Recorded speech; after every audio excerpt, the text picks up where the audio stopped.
There are some people, if they want to deal with noise, they play loud music as they are praying. That music fine-tunes the vibration of their soul until they connect. Number one, you must pray noise out of your soul. That's why when it has to do with this business, we don't condemn anything, because what you are doing may be your style of achieving something. There are some people, if they want to deal with noise, they play loud music as they are praying. That music fine-tunes the vibration of their soul until they connect. There are some, they play tongues at the background. There are some, they lie down, close their eyes. Me, I off all the lights and I lie down. Whatever you need to do to quieten your soul, you will do it, because waiting begins after your soul is silent. That's why sometimes we encourage people to pray vehemently, because what they are trying to do is to silence the noise of their soul. So you may find somebody praying, bah, bah, bah, bah. Don't copy him. He's dealing with his soul. It's something he's doing. Because you may start doing bah, bah, and that bah will become noise. His priesthood is specific. You may see another person praying like this. If you start doing like this, it will become caricature. Find your own rhythm. Yours may be an earpiece. Put it. They will say, why are you praying with earpiece? It's a technology. It's help. That's the help the Holy Ghost has taught you. It's help. The earpiece is help. It's not fashion. If you come for the prayer meeting and you can't silence your soul, check your bag and remove the earpiece. Put it. If you need to report to the prayer people that, please, this is not arrogance, my soul is noisy, I need to find help.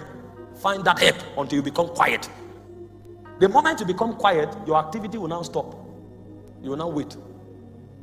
But you see, for you to continue after you have become quiet, there's something else you must have. It's called hunger. Hunger is a passion to hear his voice and to see his dimensions. And so those who don't have hunger can't wait. Because sometimes the waiting time will be 3 times the prayer time.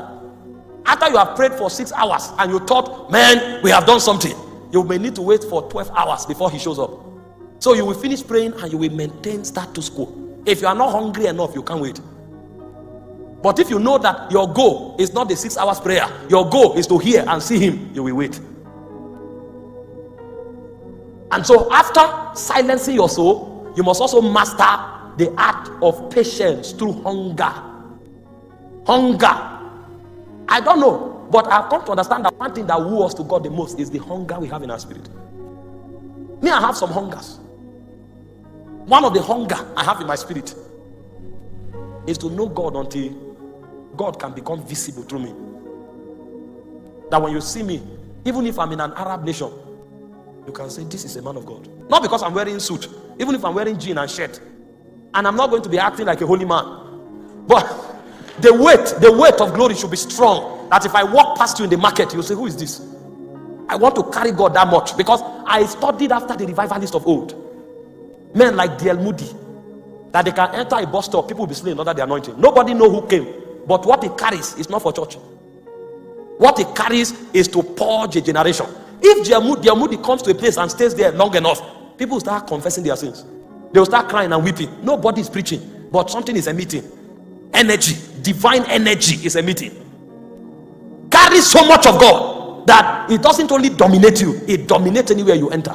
So that if you are a banker, when you enter that office, the next day all the fornicators will repent before they come. If not, they will resign. That's when we can enter the world. See, we think to take the world is to send many Christians. This game is not a game of number. It's a game of authority and dimensions. You can have all the Christians, all the politicians in a country can be Christians. That country can still be corrupt.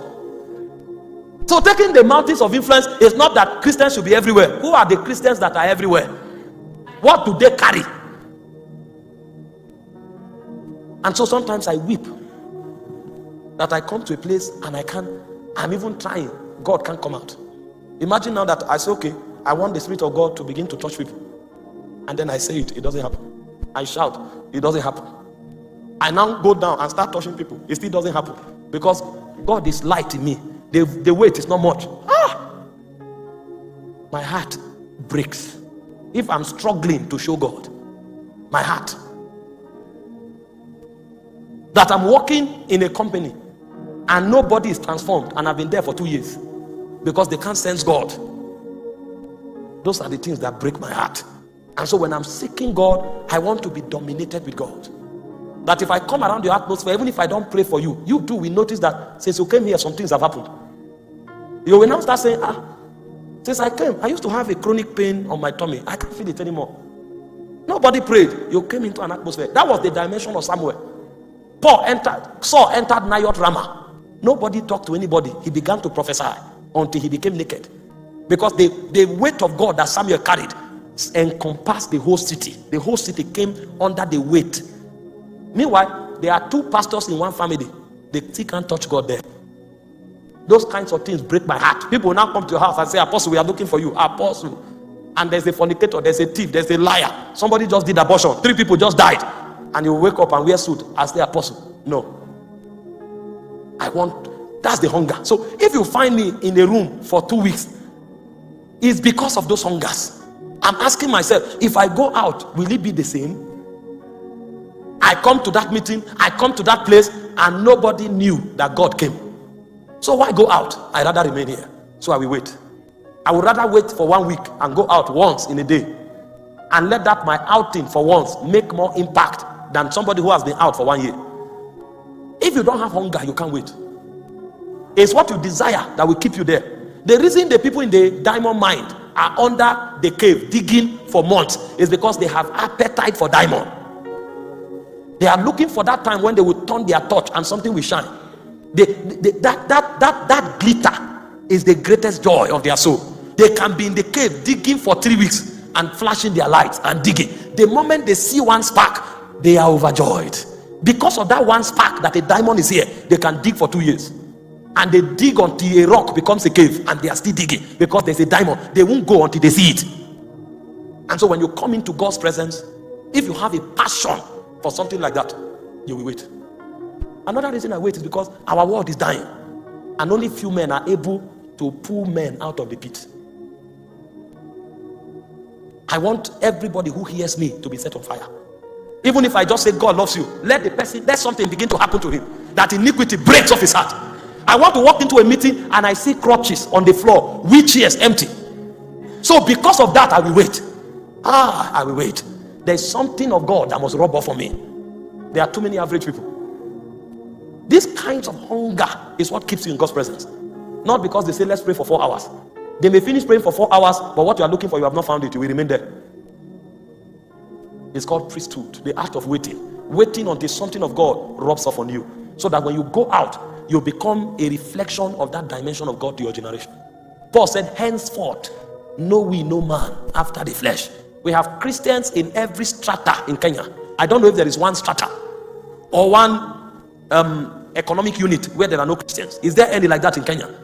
That means the reason the Kenya you are looking for has not yet emerged is not because of the devil. It's because there are no carriers of God. And so before you blame the president, find out what you have done in the office where you are. If the God you carry has not affected your office, what makes you feel the president can affect the whole nation?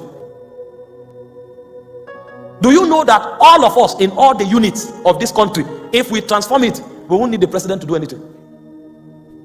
Because the president is not everywhere. We are the ones everywhere.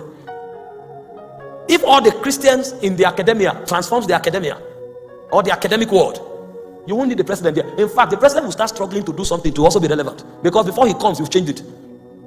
And so before you blame your leaders, find out where you are. What leadership are you bringing there? How much of God are they seeing? This is the burden of priesthood, and this is why priests wait. So they wait to silence the noise in their soul. They wait because of the hunger in their spirit. They wait because they don't want to go out until they have carried God. Find out those who are priests. That's who they are. They are waiters. Because they have known that this spirit they are dealing with is a king. It's not a servant. It's not a demon. You don't command him. You wait. It happens at his own terms. The fourth dimension of priesthood is participating in the realms of the beloved. Participating. It takes 3 things to participate. It takes atonement, it takes faith, and it takes what we call the right to co-inherit. That is what God has given to us in salvation. He said we are joint heirs with Christ. Atonement is what cleanses you and gives you access. Faith is what authorizes you to dare. And the right to co-inherit is what makes that realm available to you. And so a man who says he's a priest is not a priest because he's praying.